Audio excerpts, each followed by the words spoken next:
V tomto videu si povieme, ako vytvoríte novú kategóriu produktov v e-shope. Ideme do admin časti, klikneme na kartu kategórie, sústredujeme sa na túto časť, teda nová kategória, dáme názov, povedzme nábytok. URL je dobre, pokiaľ je obsahovo alebo významovo zhodná s tým, akú kategóriu vytvárate, s tým, že nemôže v nej byť diakritika alebo medzery. Takže dáme iba nábytok.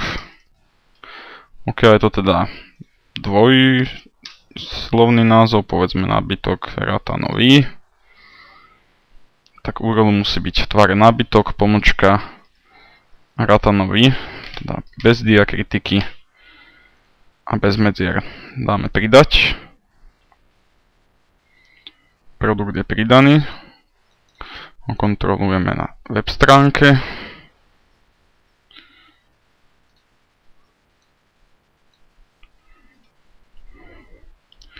Nábytok ratanový. A ešte nemá vytvorenú podkategóriu, čiže je to zatiaľ prázdne.